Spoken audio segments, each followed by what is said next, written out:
raccoons. He has problems with that. than I do. Okay, I'm going to pause the recording.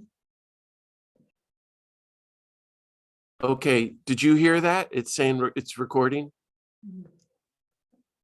Yeah, you can't do that because they didn't allow you to record on locally. So if you stop that, that's his cloud recording.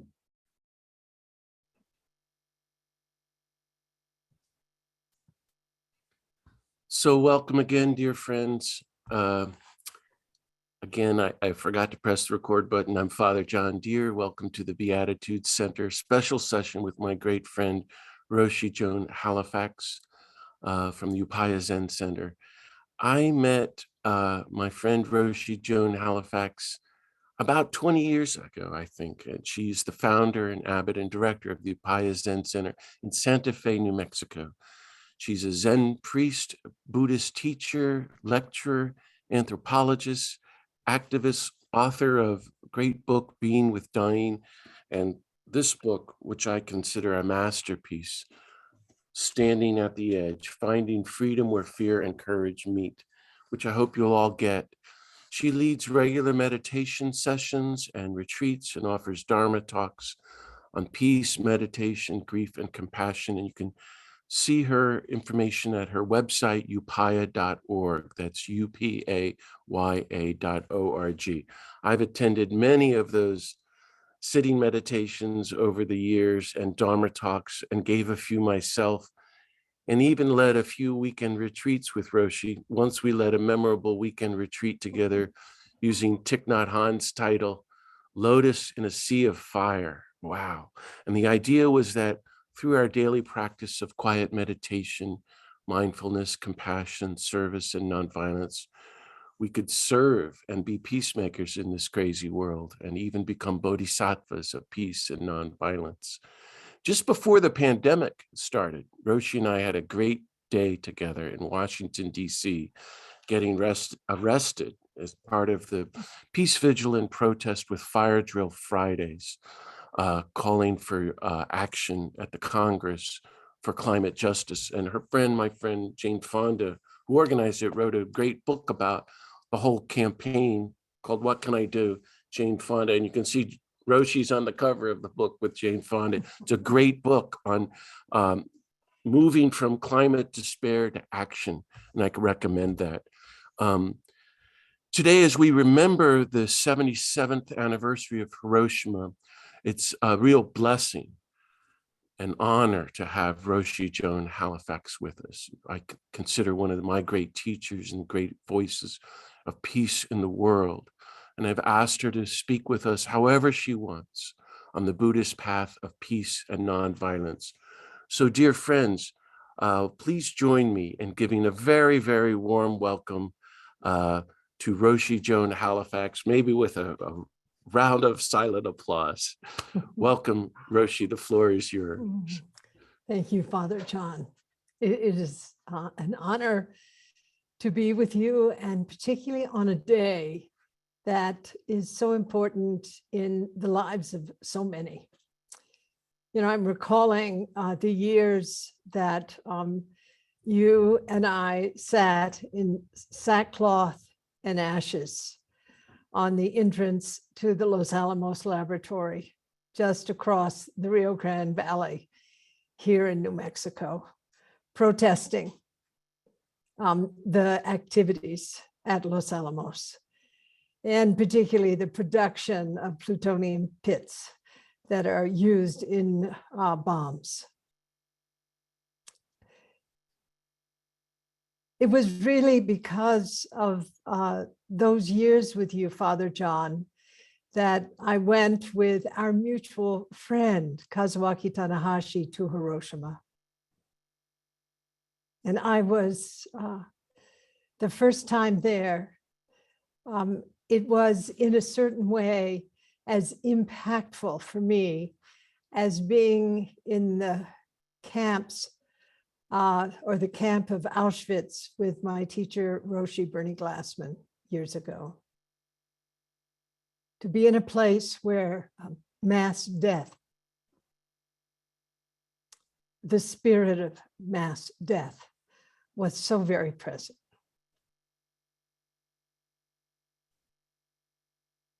You know, Kaz was alive, as was I, when those bombs were dropped, but he was in Japan. And that connection that he had with Japan in the post-war and the effects on Japanese children, men and women, which is still felt to this very day. And I remember, I think it was on the 70th anniversary. We did many anniversaries, Father John, or I don't really want to call them anniversaries. They were really memorials. Two very courageous hibakusha survivors of the atomic bombing came to Upaya, one from Nagasaki and one from Hiroshima. And I remember that what we did was, at the time when the bombs were dropped on Hiroshima, we rang the great bell at Upaya 108 times. And then we made 108 full prostrations, begging for forgiveness to that elder man and that elder woman for what our country had done to their cities. So I thank you with all my heart, Father John, for bringing me into this work of bearing witness at Los Alamos. You know, one of the things that our students at Upaya often do is to go to an archaeological site called Sankawi, which is across from Los Alamos, the next mesa over, where an ancient site reflects an ancient culture. And at one end of that mesa, you look out across the vastness of the Rio Grande Valley, and you get a very deep sense of time, of history, of tradition, of cultural bequests made by the indigenous peoples of the Rio Grande Pueblo peoples. At the other end of that mesa, you're looking into the laboratory. And you hope you are not looking into the future.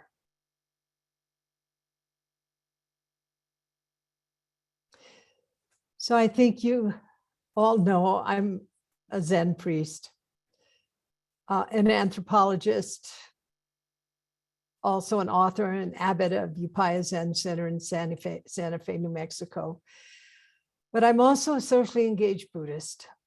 And I want to just tell you a tiny bit about that history, because I was in my 20s in the 1960s, in the midst of the civil rights movement, which was a deep part of my life in my 20s, as a Southerner, but as a Southerner who had a particular connection with Black people. And also the war in Vietnam was happening. And young people in that era, so many of us felt a kind of deep rage toward our government around the extraordinary violation of human rights and also of human goodness and human life. Also, this was quite connected for many of us with the environment as well. And in the mid-1960s, I was in New York at Columbia University, and a young Vietnamese Buddhist monk came to New York, came to Columbia, and it was through his presence that I went through a very powerful transformation. It was the transformation of moral outrage, of real anger and disgust in relation to what I perceived to be a white patriarchal government. And what I experienced in my outrage which was so much anguish, so much suffering, so upregulated all the time. And here was this young Buddhist monk asking us to stop bombing his country, Vietnam. And in that request, I also, in his presence, realized that I could be a contemplative as well as social activist, and that it was essential to transform my anger into loving action. Now, I was not to become his student for another 20 years. And I was, needless to say, doing all kinds of very interesting things in the meantime, but besides being a book Buddhist, and also practicing with another teacher. But the spirit that Thai had transmitted to me, which was about social responsibility and environmental responsibility, also about the secularization of a Buddhist perspective that made sense to me as a young woman of a particular era. So I want to offer my thanks to Thai, and I'm going to share a story in a few moments about Jim Forrest, who is a Christian peace activist who died in January. A book he'd written about his relationship with Thai was sent to me before, just around the time of Jim's death.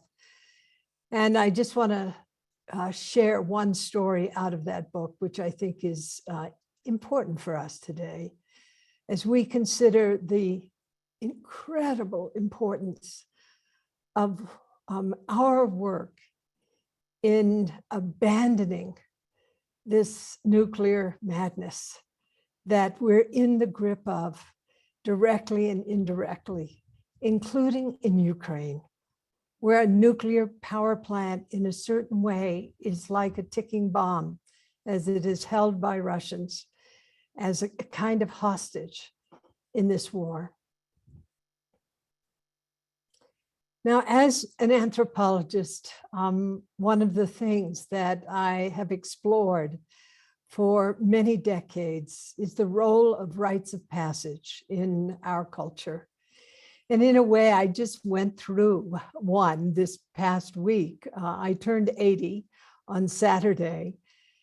And in moving, out of general elderhood into so-called venerable elderhood, and receiving both the praise and the blame for whatever role I've played of being a stirrer in the world.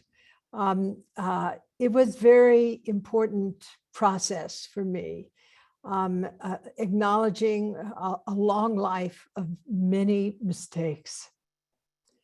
But when I take the notion of rite of passage in terms of our global situation and apply it, I realized that between the pandemic, between the climate crisis, and also the issues around nuclear threat, we are in the threshold phase of a rite of passage. We are in an extremely vulnerable time, a time of extraordinary threat, a time when there is great suffering on the part of climate refugees, on the part of those who have passed through this pandemic and been touched by COVID directly and indirectly, and of those who are in the grip of war in various countries in our world.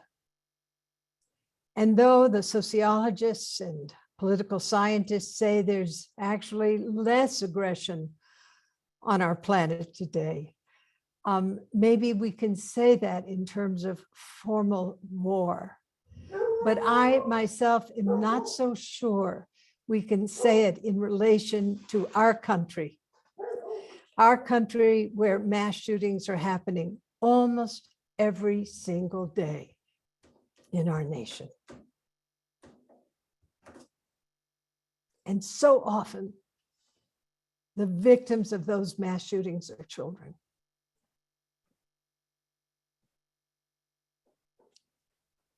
So whether it is the pandemic or hunger, whether it is racial violence or violence of war, whether it is the threat of a nuclear disaster, the sense of fragility and vulnerability is great. And at the same time, finding ourselves in a historical charnel ground of our own making. We're also invited to do what my teacher, Roshi Bernie Glassman, has called charnel ground practice. There's a very wonderful phrase that I often share. I actually shared it yesterday during the socially engaged Buddhist training meeting. And some of you have heard me share this often. I kind of love it because it's sort of, there's a moment of cognitive dissonance. And it's a phrase from a teaching by Zen Master Keizan, who came after Dogen Zenji, who is the founder of the Soto school in Japan. And the phrase is, do not find fault with the present. And what Keizan, I believe, is saying is not to flee the present, either by blaming it or spacing out from it. He's saying, see the present, be in the present. And this is what Glassman Roshi encouraged among his students, I being one, in the experience of charnel ground practice. That is to put ourselves in an uncomfortable situation. Whatever charnel ground is appropriate for you. Perhaps it is Los Alamos. Perhaps it is a prison. Perhaps it is at the bedside of someone dying of COVID. Perhaps it is in the halls of the politicians. Perhaps it is in the classroom. Perhaps your charnel ground is in your very family system. But this Buddhist practice is about not turning away from the present moment as it is. And Glassman Roshi spoke to this in a beautiful way in terms of the three tenets, the three peacemaker tenets that he felt were so important for us to actualize in the charnel ground. That first tenet was always confounding for me until a certain point I got it to a certain extent. And the first tenet, the first guideline is be with not knowing. It's a total challenge for us educated Westerners whose egos are so identified with knowing stuff. And it's fascinating because it's like cognitive aggression.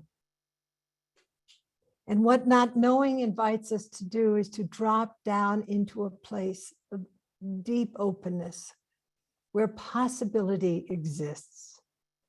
And to come from a place of curiosity, to come from a place where, it's like a kid standing in front of a Jackson Pollock, so to speak, or how I felt the first time I went to Auschwitz with Glassman Roshi.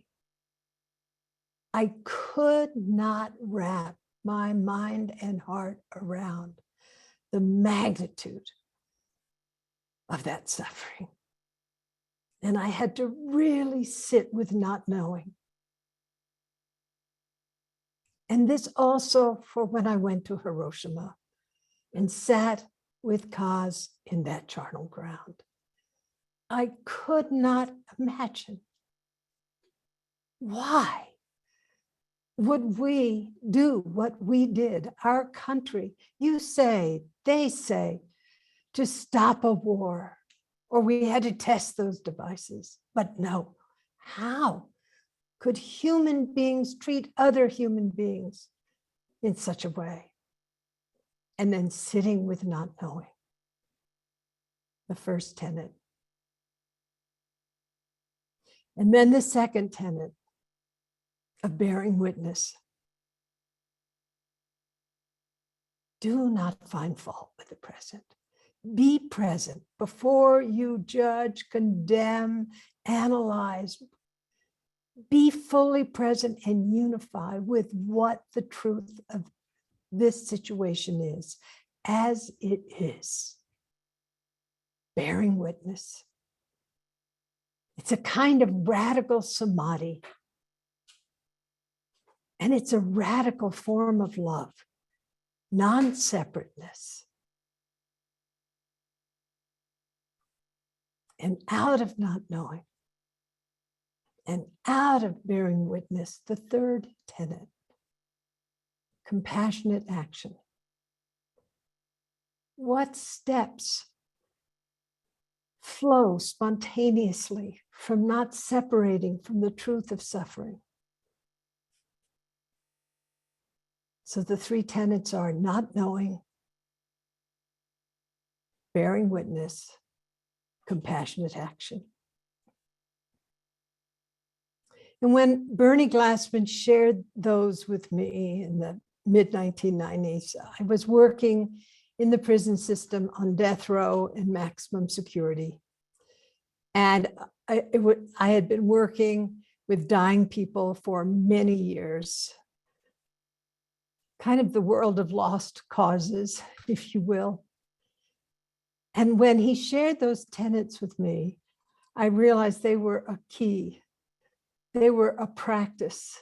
They were about coming from a place that in Japanese, Robai Shin, grandmother's heart. You know, what is it to have grandmother's heart? To be deeply open to things as they are, to inquire deeply, to not separate from, to love all beings equally, including the most toxic. So radical and so utterly Buddhist. And then to respond in an unprescribed, spontaneous way to suffering as it is.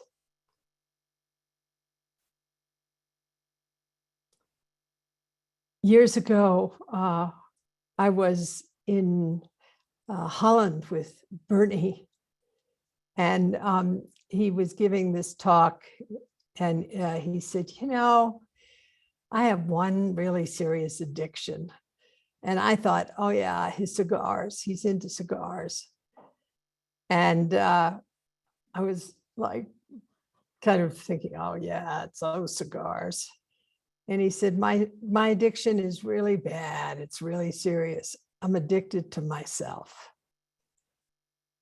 But I found a program, an 8-step program for dealing with this addiction. And first there's 4 parts, and then there's 8 parts. And this is the 4 noble truths. That is the truth of suffering, the origin of suffering, freedom from suffering, and the path out of suffering. And the Eightfold Path being the 4th part of that program. And I really had to chuckle.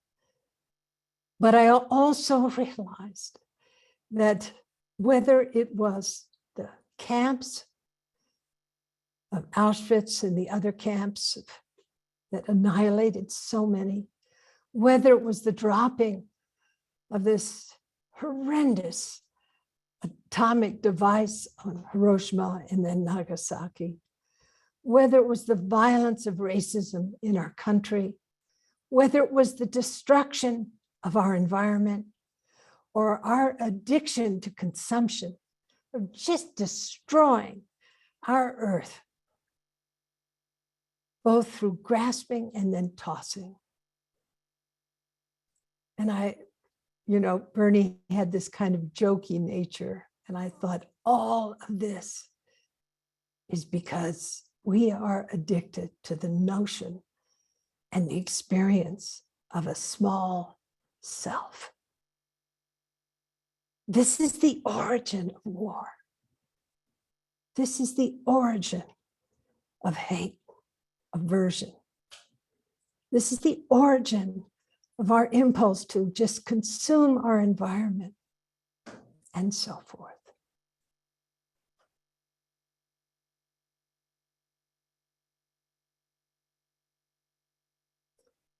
And remembering some lines from Basho.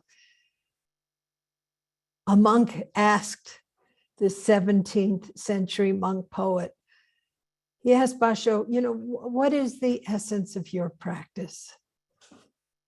And Basho said, whatever is needed. Whatever is needed. Non-prescriptive, adaptive, responsive. So we have to ask, what is it to be a bodhisattva today? We could ask maybe, what is a bodhisattva? Actually, a bodhisattva comes in myriad forms. It is a being who has chosen not to opt out, if you will, into the, sort of Buddhic, off the wheel state, but someone who has vowed to, upon their death, to return and to do the very best that they can to serve others, to awaken and to transform suffering. So I ask myself often, well, what would a bodhisattva do today around nuclear madness? And there's not one answer. There are many Dharma doors. But what is it to live in a way where, for example, in the Bodhisattva's way of life, Shantideva talks about, you step on a thorn and your hand goes immediately to the thorn to pull it out of your foot. That is samadhi. That is love. That is not separation, non-separation. A bodhisattva lives in this way of not knowing, non-prescriptive, no strategy, no plan, no scheme, simply responding to the suffering world as it is. And I'm remembering a line, and maybe some of you know the actual source for it. It's one of these things that you read somewhere and you write it on a piece of paper and you put it in a book and there it is, and you think, wow, that is really, really cool. And it's attributed to Carl Jung. And it reflects for me, the line reflects for me, this imperative to wake up and how we wake up. And the line is this: discipline is an obedience to awareness. Discipline is an obedience to awareness.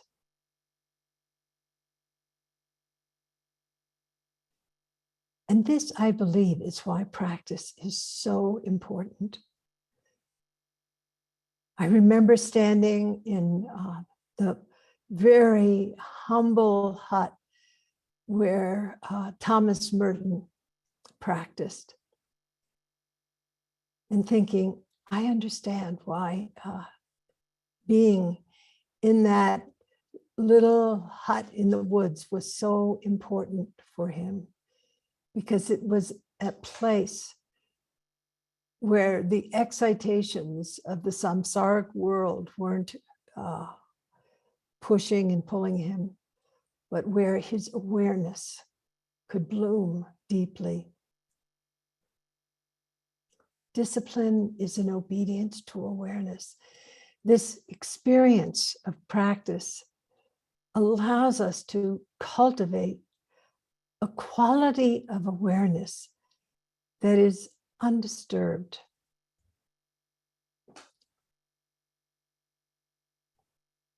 Where we're able to perceive the present, not flee it, not to have it distorted by the filters of fear that often mediate our perception. Discipline is an obedience to awareness. And in Buddhism, the Eightfold Path is essentialized into what is called the threefold training. And the first fold in the threefold training is of sila. And the translation of the word sila means cool and peaceful. It is a quality of heart, mind, and body that is not cold, but is not in a state of perturbation, but in a state of deep peace. And sila is also translated in a more common way as precepts. These are the vows that we take in order to protect not only our mind, our heart, our body, but to protect others and our world. These are the vows that are how a Buddha would live.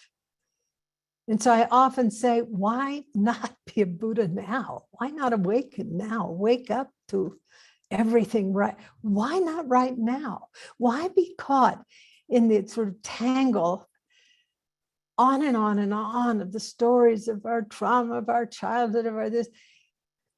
Allow yourself to awaken and not be caught in the addiction to the self, or to do the work necessary in order that that addiction can come to an end. And the second fold of the threefold path is samadhi. And this is love. This is non-separateness. This is connection. This is non-duality. This is the experience of being so deep and integrated in things as they are in this moment without the filters of fear dysregulating us. Samadhi. And in Buddhism, it's classically associated with practice, contemplative practice, non-separateness, bringing our attention, for example, fully to our breath, or fully to the sensations of the body, or as thoughts, feelings, and sensations arise, not sticking to them, but letting just phenomena pass through us. Just like the clouds, as I'm sitting here at 9,400 feet at Prajna Mountain Forest Refuge, and I see the clouds passing over the Sangre de Cristo Mountains. Samadhi. And then the third fold in the threefold training of prajna. What is it to be a wise person today? You know, smart and wise are not the same thing. What is it to actualize wisdom in your life, in my life today? To really live in the field of love and of compassion. And yet, you know, we're just human beings. And I would say, you know, every teacher, every great person that I've ever met, and I've met a few, all have feet of clay, or, all are working the edge. And I wanted to share a story with you about this wonderful peace activist who was an educator. He was a Christian lay theologian, and he was a friend of Thich Nhat Hanh's. And Jim Forrest died in January. It's a great loss to our world. And I wanted to share a story that he wrote in a piece I read not so long ago. The story is this. One evening at a large Protestant church in St. Louis, where Ty was speaking, this was a long time ago, by the way, a man stood up during the question period and spoke with searing sarcasm of the, quotes, supposed compassion of this Mr. Hahn. He asked, "If you care so much about your people, Mr. Hahn, why are you here? If you care so much for the people who are wounded, why don't you go and spend your time with them?" Whoa. Well, when the man finished, I looked toward Ty, Jim wrote, in bewilderment. What could he or anyone say? And the spirit of war had suddenly filled the church. It was hard to breathe. Now you have to understand that this interaction was going on in the 60s, when Ty was asking us to stop bombing his country. Jim writes, there was prolonged silence. And then Ty began to speak, quietly, calmly, with a sense of personal caring for the man who had just bombarded him. Ty's words seemed like rain falling on fire. If you want a tree to grow, he said, it does not help to water the leaves. You have to water the roots. Many of the roots of the war in my country are here in your country. To help the people who are being bombed, to try to protect them from suffering, it is necessary to come here.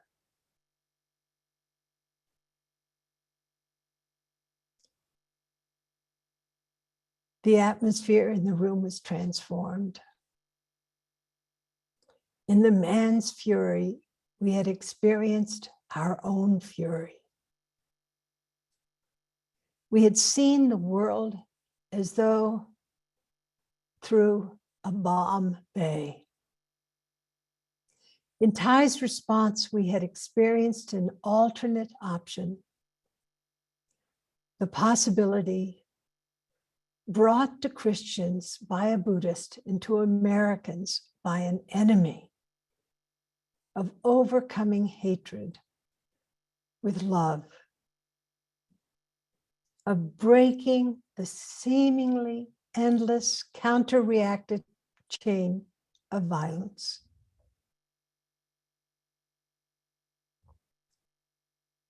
But after his response, Ty whispered something to the chairman and walked abruptly from the room. Sensing something was wrong, I followed Ty outside. It was a cool, clear night. Ty stood on the sidewalk at the edge of the church parking lot. He was struggling for air like someone who had been underwater and who had barely managed to swim to the surface before drowning. I had never seen him like this. It was several minutes before I dared ask him how he was or what had happened. Ty explained that the man's comments had been terribly upsetting, and he had been tempted to respond to the man with anger. Instead, he had made himself breathe deeply and very slowly in order to find a way to respond with calm and understanding. But the breathing had been too slow and too deep. But why not be angry with him? I asked. Even pacifists have a right to be angry.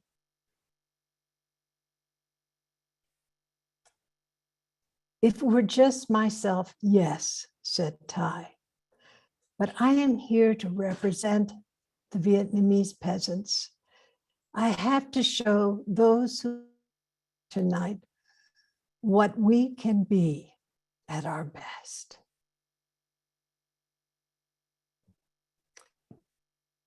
So this story by Jim Forrest brings a question up for me. How can we, in this time of incredible vulnerability, of fragility, how can we be our best? Our best for all beings. I know some people have asked me, they say, well, it's inauthentic. No, it is not inauthentic.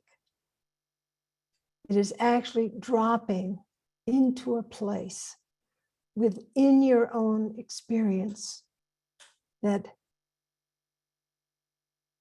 is your bodhisattva heart. What it is to be your best.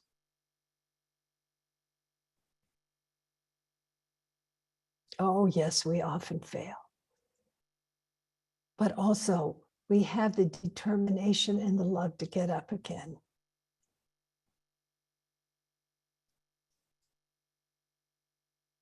So in this rite of passage, this birthday time for me, of course, there was a cake and candles. I always think it's interesting on these continuation day cakes, there is light representing our potential to awaken, but also we blow them out. It's kind of interesting. And also we make a wish, and often we hold that wish secretly, but I didn't. My wish was to see the end of war before the end of my life. And I think many of you as peacemakers share that wish.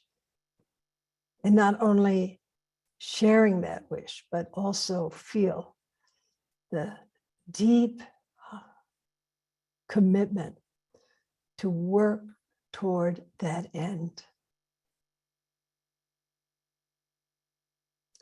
So today marks the 77th year since the bombing of Hiroshima. At 8:15 a.m.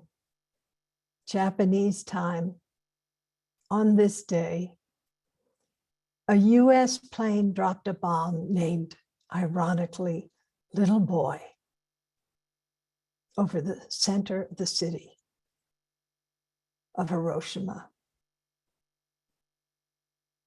Over the next 2 to 4 months, the atomic bombs dropped in Japan killed between 90,000 and 146,000 people in Hiroshima, and between 39,000 and 80,000 people in Nagasaki. And roughly half of those deaths in each city occurred on the first day.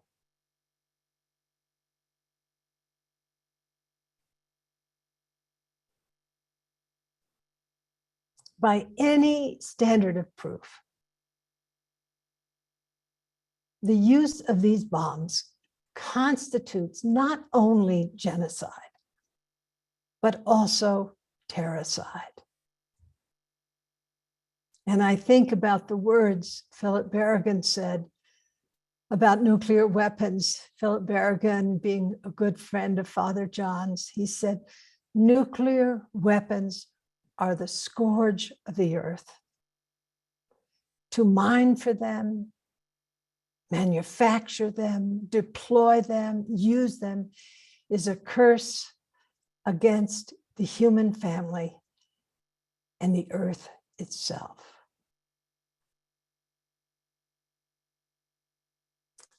And I think we're all aware of the bad news, that war, that violence, and that conflict at the national and international levels in the last quarter of the 20th century, in the first 2 decades of this, it's been extraordinary and sinister proportions.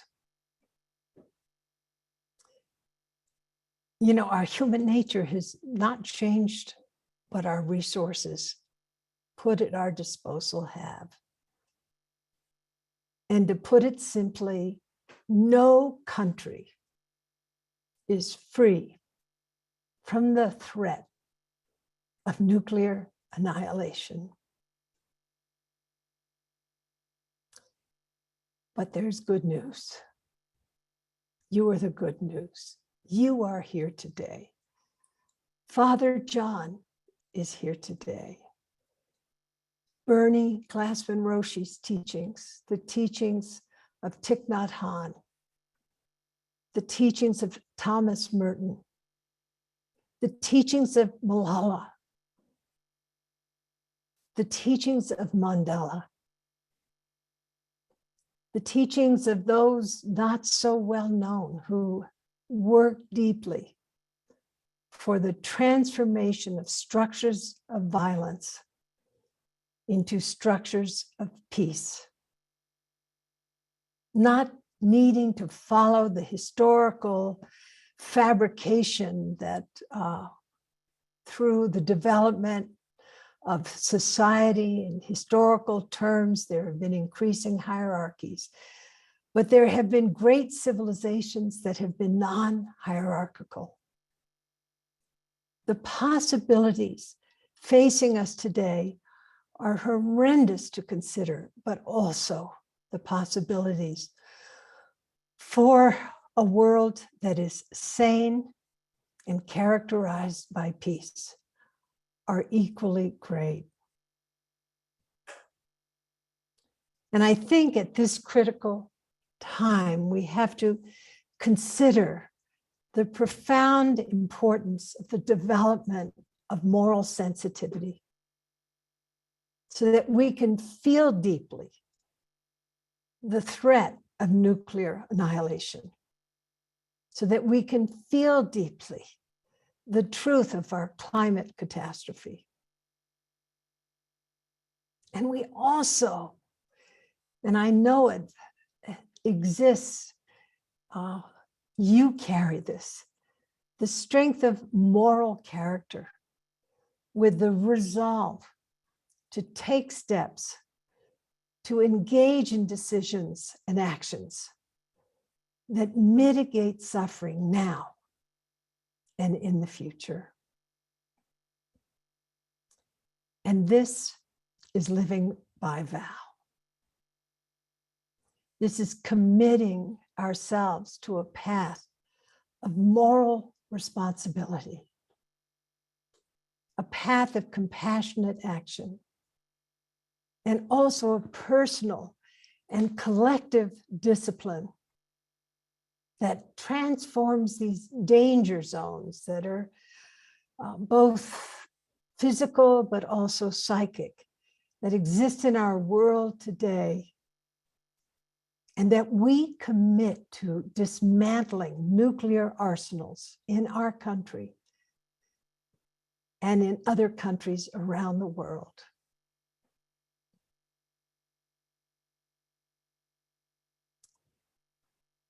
I want to just finish this little sharing I've done this morning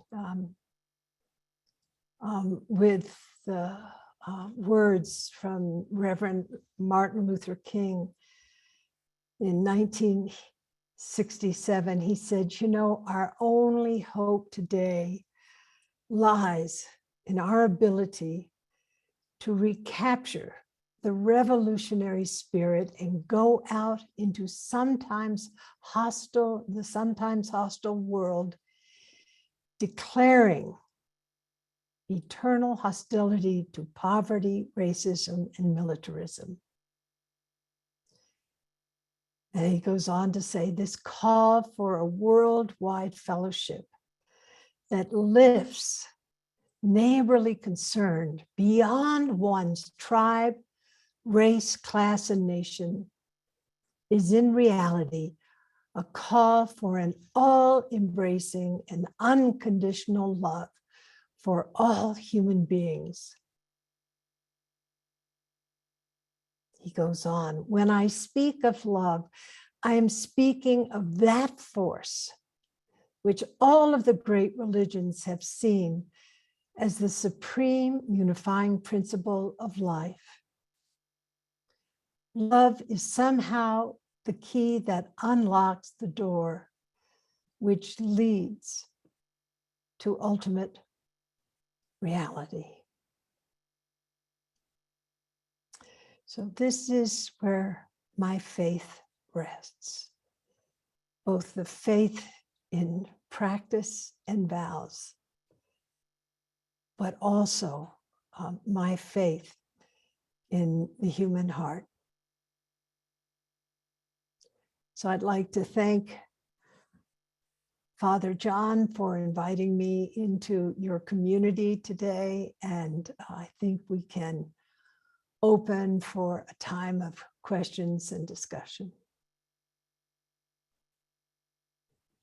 Thank you very much, Roshi, Joan. On behalf of everybody, we're deeply grateful and deeply moved by your sharings. It was very helpful and beautiful and inspiring.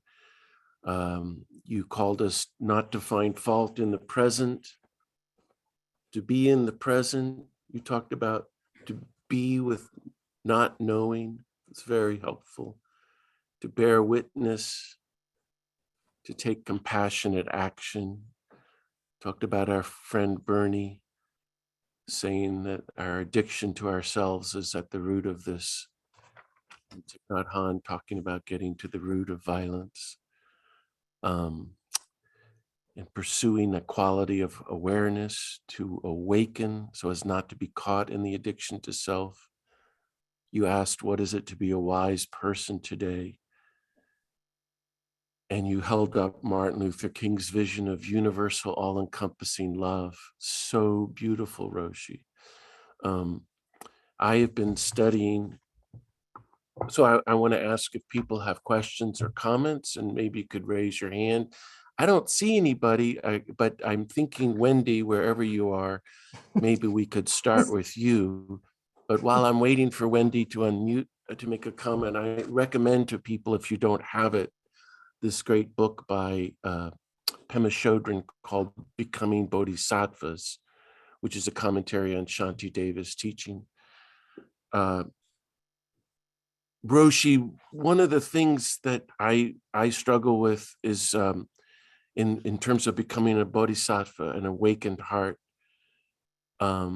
She says Shanti Deva talks about that we have to get out of ourselves and be for the impossible, the whole human race, to awaken everyone. And I think, oh, okay. But then I get caught in myself and I go back to working on myself. But I find that very rare. And I guess then I'll call on Wendy, if you would just say any more about that, because I heard you call us to take compassionate action and live by the vow, but to be so open wide that we are one with everyone, and therefore with the suffering of the earth and all human beings, to be universal people. I think, is that what becoming a bodhisattva means? that we're trying to enter into that Dr. King universal love. We're so getting out of ourselves. Can you say a little bit more about that? And then I'll call on Wendy. I think you just said it. Yeah. I mean, what the three tenets is about in essence is this experience of having the means to really expand our subjectivity to include all beings and things. In other words, we're not just in this tight little room of ourself, with our self-centeredness, with our self, pity and so forth. But to see ourselves, and Ty used crafted a beautiful term, John, interbeing. And I think interbeing is a way that Ty characterizes love. It's so beautiful. And it's one of the great problems with Christianity in the world, maybe always, but certainly now. It's a private spirituality, at best, me and God, and totally not doing things for the human race, for Mother Earth, which is it's really a heresy. And I've been trying to figure out how to teach, to bring the Bodhisattva calling to Christians and Catholics, that we have to have as heart as wide as the world, as the Buddhists say. That's certainly what Jesus was about. And Ty certainly modeled that. I'm going to turn it to Wendy with a question or a comment, and you can unmute yourself. Welcome, Wendy Johnson. Thank you, Father John. Thank you, Roshi.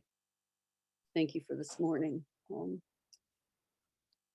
What I am feeling so strongly is the power of community, and the beloved community that can listen to the words we hear this morning from Roshi and from you, Father John, and listen and be present in the awareness of the roots of violence in this country and what we have wrought.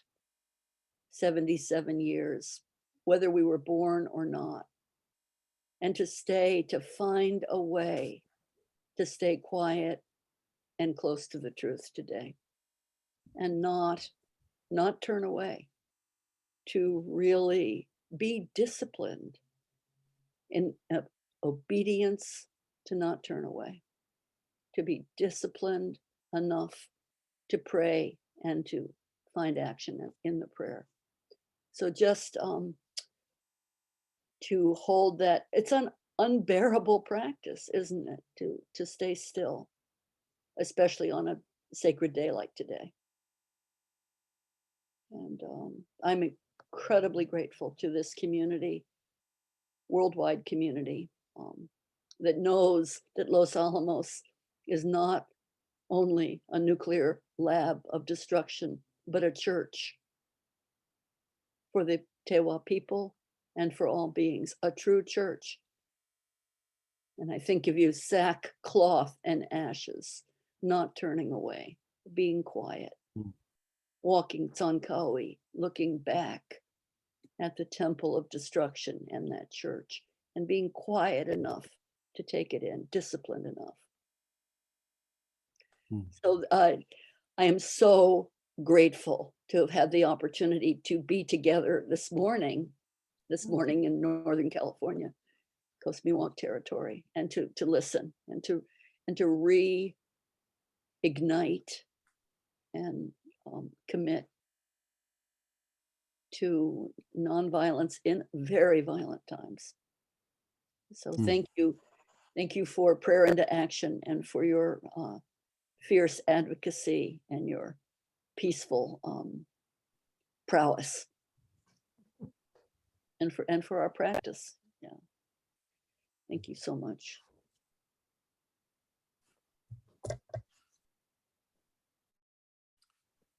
Kathy Kruder, go ahead. You can unmute yourself.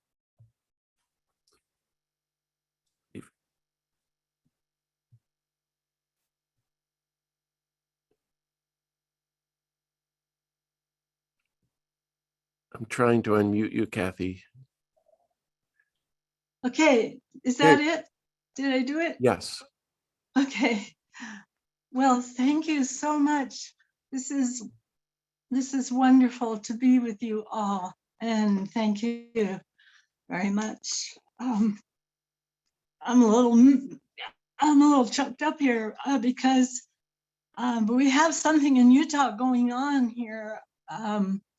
We're going to be the command center for the modernization of the ground-based nuclear weapons, the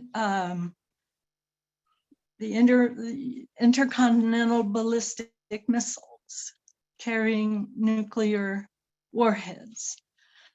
And Monday and Tuesday, just the day after tomorrow, Monday and Tuesday, there are virtual public hearings via Zoom for the environmental impact study regarding this upgrade, so-called upgrade of those nukes.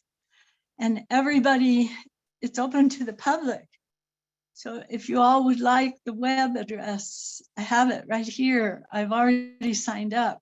You have to sign up to make a comment. You can submit written or verbal comments. Would anyone be interested in that web address? I already You could sent put it. it in the chat. Type it into the chat, Kathy. I've never done that before, John. I don't know how to do it, but I can tell Okay. you real quickly. Yes. It's And okay. maybe It's someone can type it into the chat as she tells us. Go ahead. oh, please. Please. Yes, that would be very good. www.g as in ground, B as in based, S as in sentinel. That is to be the new name of this generation of nuclear weapons, Sentinel. D as in draft, E as in environmental, I as in impact, S as in, I'm not sure, it might be study, .com, and then /. That's the whole address. Thank you. Someone will put it in, and I wrote it down too. I'll put it in if this. So thank you very much, Kath. There it is. Yeah, we have the awkward position of the most beautiful national parks, almost more than any other state. And a lot of talk about following Jesus, the nonviolent Jesus, and then the command center post. The state will be the command center for the modernization. So thank you so much. This is so appropriate and so helpful. Thank you. Thank you, Kathy. Roshi, I wanted to ask if you wanted to respond to that and or say something about bearing witness. It's such a beautiful phrase that Bernie Glassman Roshi taught us. I think as we were talking earlier about Archbishop John Wester of New Mexico, who's written the pastoral letter, what he has done, his main thesis is he's calling for a national conversation on nuclear weapons. He says that the whole country, we need to start talking about it. And that's one thing everybody can do. I'm thinking that's very helpful. It's like you're talking about nuclear weapons with us this morning, and nobody wants to talk about that, whether through despair or denial or we're psychically numb. I think that I guess I'm saying or asking, is that one way in your mind of bearing witness and taking compassionate action, that we have to speak out or talk about this, or as Archbishop Wester says, continue to raise the conversation locally, statewide, and nationally, if possible. Things like that. Roshi. I think it's a really important initiative. I also feel that words are one mode, But Mm. the visceral experience, and I think that Archbishop Wester, in going to Hiroshima, had this visceral experience of genuine Right. horror and shame. And that it's one thing to have a conversation or to read a book. It's another to sit in the charnel ground, if you will, whether it's Auschwitz, Rwanda, or Hiroshima, Nagasaki.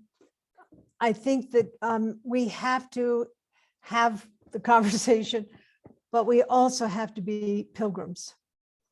We need to understand that the power of transformation comes not simply at the conceptual level, but it comes because we feel a profound imperative. We're moved by the marrow, if you will, to change how we see the world. And again, going back to Thich Nhat Hanh, and also I can relate in the 60s where it was so visceral for me, but there are many other visceral moments over the decades for me. Thai, by coming to the United States after seeing the suffering of his people in Vietnam as a result of our violence, he was coming from that place of deep grief and horror. And he wrote a poem, I can't give it accurately, but the beginning of the poem goes, "I hold my face in my two hands." Mm. I hold my face in my two hands. It's like feeling it so deeply, letting ourselves be deeply moved, and then expanding our moral circle. And this is what I felt when Catherine was speaking. She's horrified by the sites of deployment being, in the paradox of one of the most beautiful places in our country, that these nuclear warheads would be deployed from this landscape of great beauty. So it's both the conversation, but it's also this marrow shaking experience that I think is so important. And I always, as peaceful as Thich Nhat Hanh was, and also as, balanced in his way as Glassman Roshi was, I feel that their equanimity was really deepened by their direct experience of the suffering that they chose to bear witness to. They did not separate themselves from that suffering. I always was amazed being with Thich Nhat Hanh so many times over 30 years to think about how he knew so many hundreds and hundreds and hundreds of people who died in Vietnam, most of them monks, by name, and how incapacitated that would make most of us. But he carried them and he lived with them. But he said suffering wasn't everything in one of his books. Suffering And is that not was enough. helpful. Suffering is not enough. There's also joy and life and beauty of creation. The other teaching he helped me a lot with was first is to be, then to do. Yeah. Whereas most of us Americans, isn't that helpful? No, we have to go do something. Especially I got to go do something with my family member or this person. No, make sure you are solid as a mountain, as a tree. It's more important. Then you're no good if you're. And I love all of those teachings, and he surely did embody them. So Wendy just handed me that poem. It's very Great. short. The poem is titled "For Warmth." I hold my face in my two hands. No, I'm not crying. I hold my face in my two hands to keep the loneliness warm, two hands protecting, two hands nourishing, two hands preventing my soul from leaving me in anger. Oh, Mm. wow.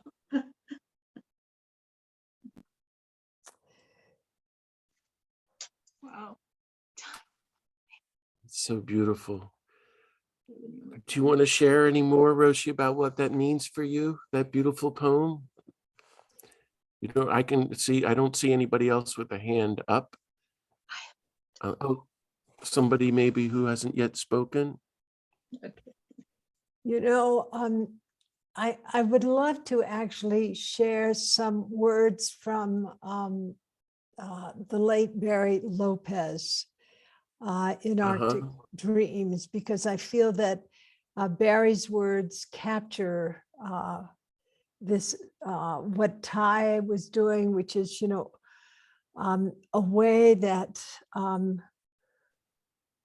we are not swept away. We are not crushed by our grief or our anger.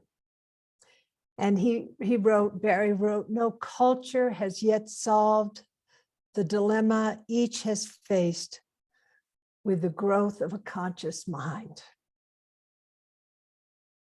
How we live a moral and compassionate existence when one is fully aware of the blood, the horror inherent in all life. When one finds darkness not only in one's own culture, but within oneself. If there is a stage at which an individual life becomes truly adult, it must be when one grasps the irony in its unfolding and accepts the responsibility for a life lived in the midst of such paradox. Then he says, there are simply no answers to some of the great pressing questions. You continue to live them out, making your life a worthy expression of leaning into the light. Mm. So this for me is so close to what Jim Forrest wrote that Ty shared with him. Is not to spray our worst all over the place, our anguish, anger, and just, you know, toxify, contaminate everybody, but it is to really make your life a worthy expression of leaning into the light in the midst of this paradox that we are in right now and that we have always been in. And I think this is the development, you know, what is it to have a moral character? What is it to be supported by the Bodhisattva vow to end suffering in the world and in our lives? And the call is for us to have the guts and the love to live with radical uncertainty. And if those missiles end up in Utah, that is what we're given to work with. That is where our work rests. Our work rests now, as you have suggested, Catherine, with sending our voice, like Archbishop Wester, raising the conversation, calling into question, calling on the best in others without blame or shame. Okay, oh, thank you. Thank you. Can I speak, John? Is that all right? Yes, It's okay to speak, John? yes. If you have a question, Kathy. I just have a clarification. I was careful to use the words control, command and control center will be here in Utah, but the deployment may not be here. they may be able to upgrade, in their words. I don't know exactly. There's a lot I don't know, and it's okay to. The Air Force is, I guess, required to have these public hearings. So thank you, John, for Father John, for we call Thank you you. Father John. I want to call Joan Mother Joan. I want to say thank you, thank you, Mother Joan. Thank you Thank very you, much. Kathy. I was thinking of Roshi. I don't know if I told you the story, but in, I think, 2012, Martin Sheen and I were invited by the government of Norway to give the keynote address to the beginning of what became ICANN, the International Campaign to Abolish Nuclear Weapons, which later, 2017, won the Nobel Peace Prize. And there were 1,000 people from 100 nations, the leading voices and organizers from countries working for the abolition of nuclear weapons. And when we got there, they said, we're going to get rid of nuclear weapons. Mhm. And Martin Sheen and I kind of looked at each other like, oh, like, well, good luck with that. And to a person, they were saying that. And these were the people who had banned landmines. Mhm. They Mhm. were the actual people who had figured out a way. Yeah. And they brought in Princess Diana and got the nations to do that. And then they said, well, let's move on to cluster bombs. Okay. And now they were saying, we're going to move on to nuclear weapons. And here's how we're going to do it. We're going to eventually get 150 nations through the UN to outlaw them until we shame the 9 nuclear weapons nation holders into abolishing them, and they will be abolished. And we're looking at them going, uh-huh. And they're totally on track. I think it's one of the most amazing and hopeful things happening in the planet right now. And I encourage everyone to study it and know about it. 67 nations have now signed the UN treaty totally outlawing nuclear weapons. And you go, well, that's nice. It's huge if you understand the strategy that's at work with the nations around the world and the movement.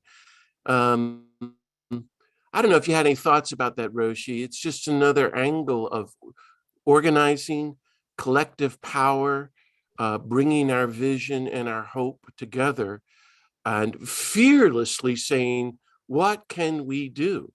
And these people, I never met people like that. They were some of the greatest bodhisattvas I've ever met in my life, and they would not call themselves that. That's all they did morning, noon, and night was think, how can we get rid of nuclear weapons? I wanted to share that with you and see what you thought, Roshi. I just think it's great. You know, Yeah. this is basically what Christiana Fuentes did during the process of crafting the Paris Climate Accord.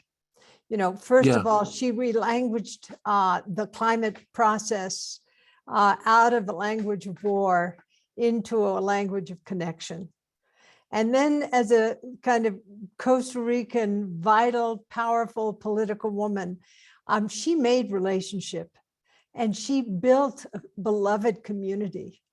And I think this is one of the most powerful examples that you're suggesting. And that also, since Christiana actually is here right now, she's in the cave down valley on our property doing a deep retreat by herself. Just Wow. by the way. So she's very Yeah. much on my mind. But I mean, her strategy was to transform the language and to bring in metaphors that are were not about defeat and war, but about possibility. And two, to foster beloved community across differences. And that is how she was able to have all the nations in this world come together to agree to this 1.5 centigrade, you know, don't go above. Now, of course, the implementation, you know, of those commitments is the next phase that they're struggling with, and the UN changes the leadership, every few years. So she's not doing that directly anymore. But I just suggest that to you because so much has to do with view, how we see Yeah. things and how this is reflected in the language that we use. And one of the phrases that annoys some people, and I really love it, it's stubborn optimism. And Joanna Macy characterized it active hope. I call it wise hope. Rebecca Solnit, hope in the dark.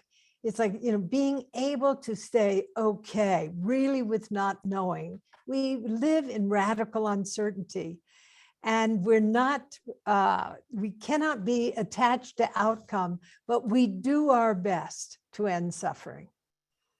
And sometimes, our attachment to outcome becomes a big obstacle. And so this is one of the very interesting things in Buddhism, where, again, trying to drive for a particular outcome can be a problem. But I'm very curious, John, why you and Martin were like, I don't think so. Why didn't you get on the other bandwagon of we're doing this? I'm just curious. First of all, that was so helpful what you spoke about, wise hope and active hope. I'm not a big fan of the word optimism, Roshi. It's not my strong point. But hope is, and I see them as very different things. And that was something that I was taught by Daniel Berrigan. But I love everything you say. Well, I had not heard, I hadn't heard anti-nuclear activists in the United States speak like that. Mm-hmm. We are going to get rid of nuclear weapons, nor had Martin Sheen. And we had both spoken at the UN and, many people, met many people. They were, it was, the rest of the world was there and only a handful of people from the United States, but the leadership, like, for example, Ira Helfand, who founded Physicians for Social Responsibility. And he said it was the greatest few days of his life, and they were for us as well. The rest of the world had a very different view. I don't know if that makes sense, not being in the United States, and they could see a way forward that Martin and I not only never saw, but never even could articulate or even, dare I say, imagine. Now, I have been calling for the abolition of nuclear weapons my whole life. And we had heard this all afternoon, but we were on the stage in the evening. We were the opening keynote thing. It was a very big deal with the head of Norway there and all. And we gave an incredible evening speech, a rousing speech on all of it.